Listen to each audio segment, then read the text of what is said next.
The News Weekend Edition.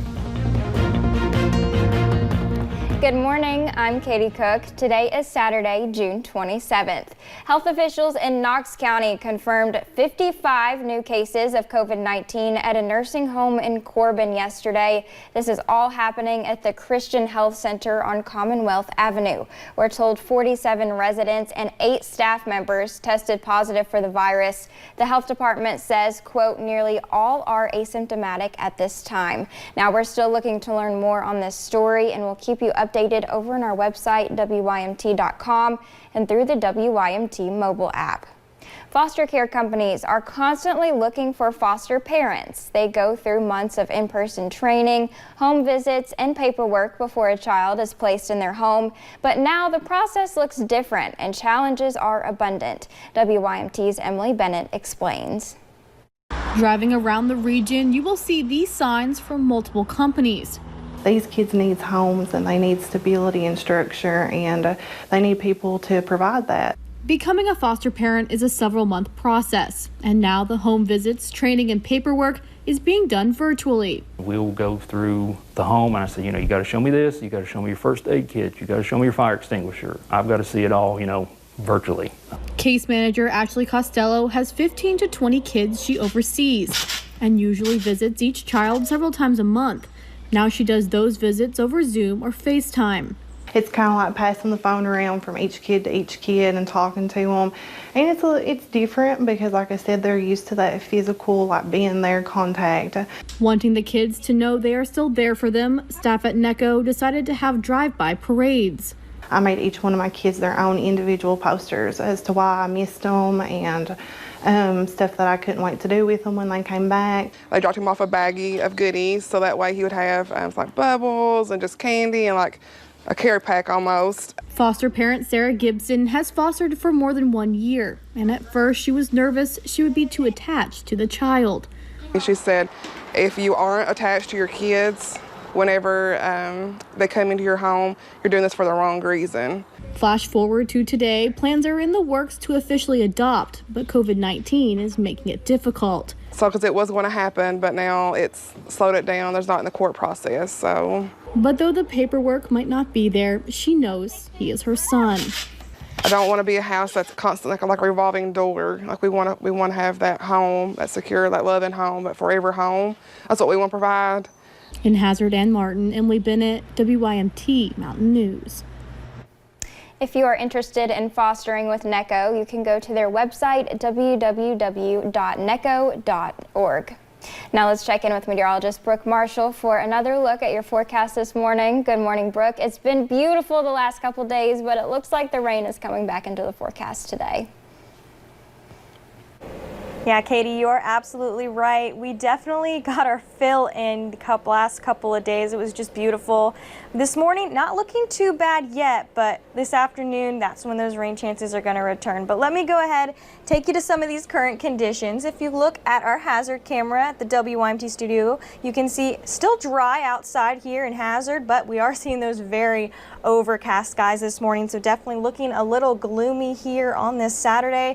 And those cloud cover kept us on the warmer side. You can see temperatures already this morning anywhere from those upper 60s to those lower 70s. So to be in the 70s at this time, you can definitely know it's a little bit warm outside. And overall though, good news, we are on the drier side and we are going to continue to see these mainly dry conditions for the morning hours. But by the time we get into this afternoon, we are going to start to see those rain chances just slowly increase, and we will see those scattered showers and thunderstorms as we approach those later afternoon hours. Katie?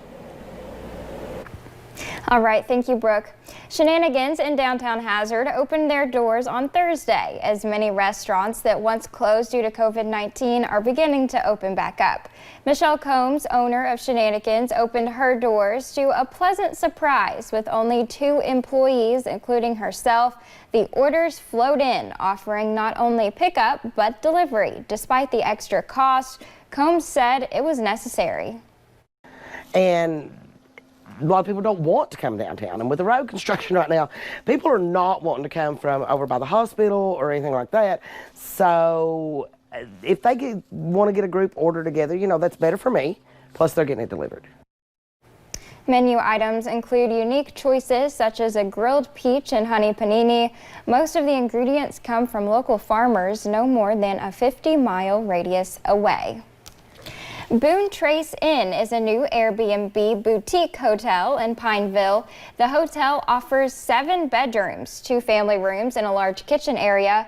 The owner has been working on the renovation since October, and the COVID-19 pandemic did not stop the owner from renovating or opening. Now, the owner is waiting for her first guest, but wants to make sure they are safe during the pandemic. Making sure that you use the disinfectant, wipes, or spray. You go over every nook and cranny of the place, which we do. That is one of my biggest things. I make sure it's really, really clean. Now you can rent out rooms individually or the entire space. We have booking information over on our website, WYMT.com.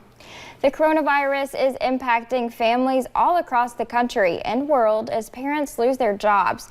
And sometimes they have to figure out how to provide for their kids. That's what happened to Destiny Snap, a mother of 5 from northern Kentucky. She lost her job and home to the pandemic, staying in a hotel. She met Maslows Army, putting her back on her feet, paying for the hotel, helping with a job at the hotel, and raising donations for a new car. One Manchester postal worker saw that and helped out. I used this car to make a living for years. I delivered mail out of it, and now I'm done with it. I have a son who's 3, and he has a genetic disorder. He's had 13 surgeries throughout his life. The big one is coming up. I don't have to worry about how I'm going to get in there, or will I get in there. I know I'm going to get in there.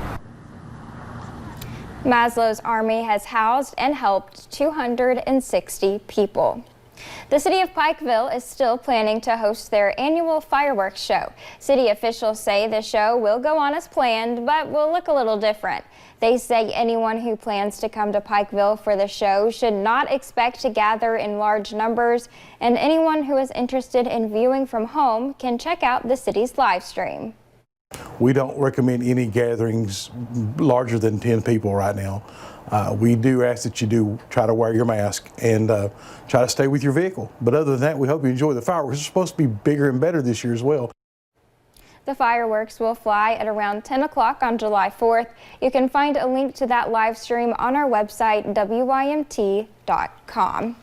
While some states are seeing businesses forced to close again after a surge of cases, Kentucky bar owners and customers are looking forward to their reopening on Monday. Shelby Lofton talked to the owner of one bar. He's been open for weeks and tells us what he thinks it will take for bars to follow guidelines.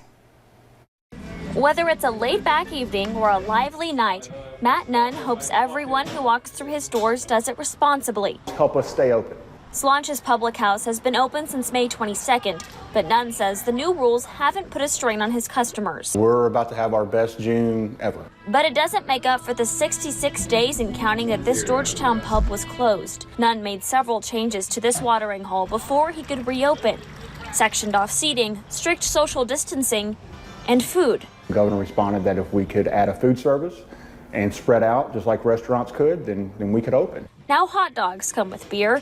It's a mandatory purchase until Monday, but Nunn says he wishes he offered them sooner. We're selling a lot of hot dogs and they're very popular. After this weekend, Nunn will have more competition with all bars being allowed to reopen. That's how this is supposed to work. It's capitalism. We're all supposed to be out and open and give people options. But he says he is very aware of national headlines about rising COVID cases and another round of closures. I wouldn't be paying attention if I didn't have the concern. He says he thinks the Commonwealth did a better job flattening the curve than other states, preventing another shutdown.